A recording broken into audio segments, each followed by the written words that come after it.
Thank you for joining us. I'm Earl Withicum, a member of the Board of Directors of the Green California Sacramento Immigrant Trails, an organization that's been working since 1917 to reduce the incidence and to prevent respiratory disease, fight for clean air, and reduce the impacts of tobacco use on children, adults, and seniors. We're here today to express our concern about a number of political campaigns that have been targeted with hit pieces that Sacramento residents are receiving in the mail. One of these was funded by money from the tobacco industry that raised our interest in better understanding what was happening with respect to the use of that money to influence an election one way or another. In this case, it was a race for a city council position.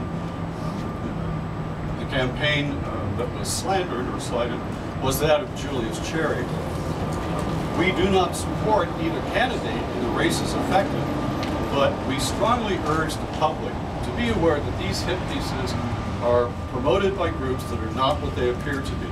Our investigation of the path of the Philip Morris money, for example, found that it went through three campaign committees that are basically organized to funnel monies and protect and hide the identity of the major contributor. In this case, you can see from this graph, the money for the hit piece that went out against Julius Cherry started from Philip Morris. He through an organization called the Foreign They followed the Inland Empire Taxpayers Association. And white people finally to the California Senior League Political Action. My name is Gus Thomas McFarland, and this is garbage. The organization that carries the name California Senior Advocacy, PAC, then, is not an advocate for senior citizens like down tobacco. Further investigation shows that it primarily opposes public pensions and the public pension system.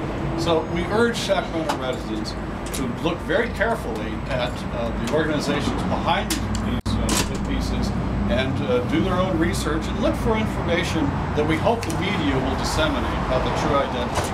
For citizens who want to look more carefully at the information that's available on the state website, go to Cal Access, which is a database maintained by the California Secretary of State, which logs all contributions and expenditures by political campaign committees, lobbyists, etc.